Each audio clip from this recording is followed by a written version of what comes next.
Maqaa Abbaa, kan Ilmaa, kan Hafuura Qulqulluu, Waaqa tokkoo, Ameen. Maqaa Abbaa, kan Ilmaa, kan Hafuura Qulqulluu, Waaqa tokkoo, Ameen.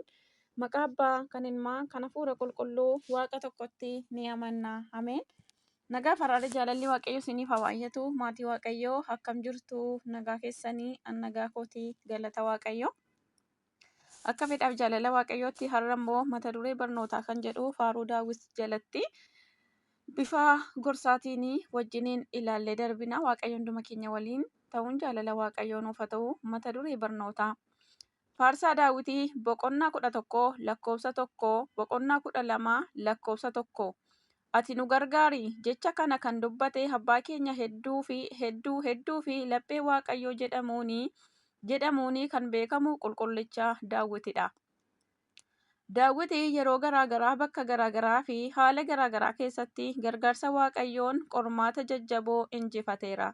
Milkaa'ina hedduus gonfateera. Fakkeenyaa fi macaafa Saamu'eel tokkoffaa boqonnaa 16 fi lakkoofsa 17 irratti guutummaa isaa yoo dubbisne Daawit ijoollummaa isaa irraa kaasee hanga biyya bulchutti qormaatolee karaa Gooliyaad isa mudate Saa'ol irraa isa mudate maatii isaa irraa isa mudate gargaarsa Waaqayyoon akka mo'ate ni hubanna. Obboloota koo yeroo nuti keessa jirru yeroo qulqullichi Daawit dabarsaa ture caalaa qormaataan qoramtanii guutummaadha waan ta'eef Daawit waliin kaanee yaa Waaqayyo ati nu gargaari jechuu qabna. Guutummaan faaruu Daawit boqonnaa 11 yookaan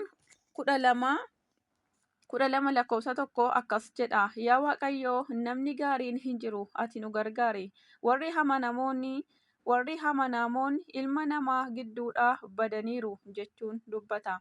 Caqasa kana keessatti qabxii ijoo lamatu jira. Tokko ilma namaa fi gargaarsi akka barbaachisu. Namoonni nama garaagaraan immoo ilmaan namootaa gidduu akka hin jirre hubanna. Kanaafuu gargaarsi Waaqayyoo kan namaa irraa adda waan ta'eef yeroo hunda yaa Waaqayyoo ati nu gargaari jechuu shaakaluu qabna. Dabalataan faaruu Daawitii boqonnaa 4 lakkoofsa 6 eenyutu wanta gaarii nutti agarsiisa? Yaa Waaqayyo ati ifa fuula kee nurratti ol kaasi jechuun namoota waan gaarii hojjetan akka xiqqaatanii ilmaan namaa gidduudhaa akka badanii irra hin deebine dubbata qulqullichi. Gargaarsi Waaqayyoo ammoo akkamitti argamuu danda'a? Tokko amanuu. Maatiyos boqonnaa 21 lakkoofsa 22 amantanii kadhattan kan dhiyeeffattan hundumaan ni fudhattu. Amantanii kan kadhattan kan dhiyeeffattan hundumaa ni fudhattu. 2 Waaqayyoon qabamanii jiraachuu. Yohaannis boqonnaa 15 lakkoofsa 7 anatti qabamtanii yoo jiraattanii dubbiin koo yoo isin keessa jiraate waan feetan ni kadhattu isiniifis in ta'a. Qabxii hubannoo kadhannaa dursaa.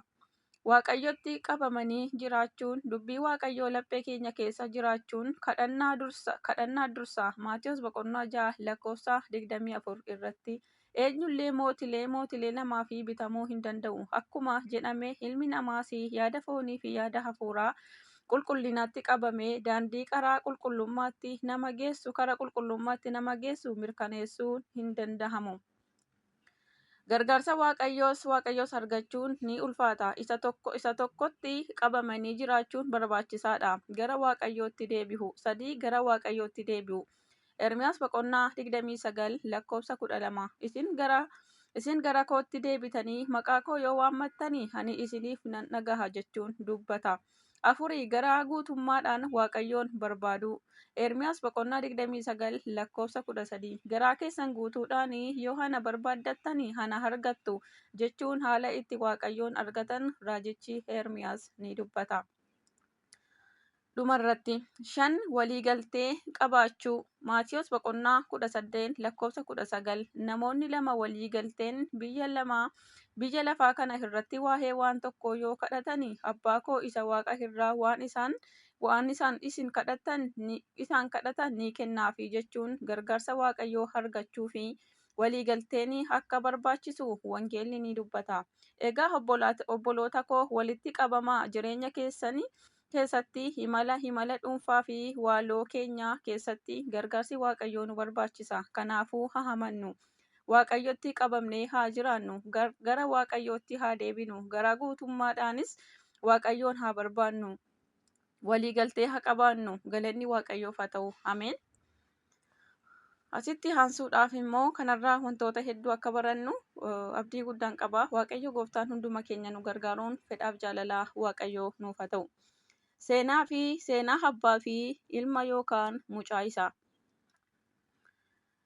Maatii baay'ee sooreyyii jedhaman tokkotu magaalaa guddoo keessa jiraatu. Daa'ima tokko qabu. Abbaan mucaa kunii yeroo hundumaa guutuu akka ta'etti of yaada. Mucaan isaa fi waan barbaachisu hunda waan bituufis ofitti boona. Maallaqa qabuun of jaja. Walumaa galatti jireenya maatii isaa wajjin jiraachuutti baay'ee of tuula.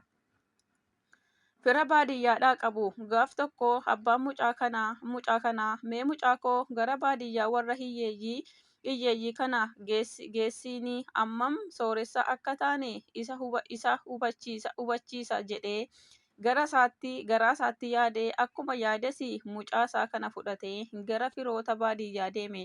Torban tokkoo fi erga turanis gara magaalaatti deebi'anii. Akka mana gahaniinis abbaan mucaa turtii keenya kana akkamitti ilaalte maalis irraa baratte jedhee gaafate. Mucaanis baay'ee nama hawwisiisa. Nuti sadii taanee jiraanna. Isaan 12 nuti konkolaataa tokko qabna. Isaan fardeen 4 qabu. Nuti saree tokkittii qabna. Isaan saroota 5 qabu. Nuti ibsaa ji'aan kaffallee fayyadamna. Isaan urjii samii keessaa nama hawwatanii fi ji'a bareedduu sana gatii otoo hin baasinii gammachuudhaan fayyadamu. Nuti nyaata hin binna. Isaan oomishanii nyaatu. Nuti haara konkolaataan ukkaamamnee oolla. Isaan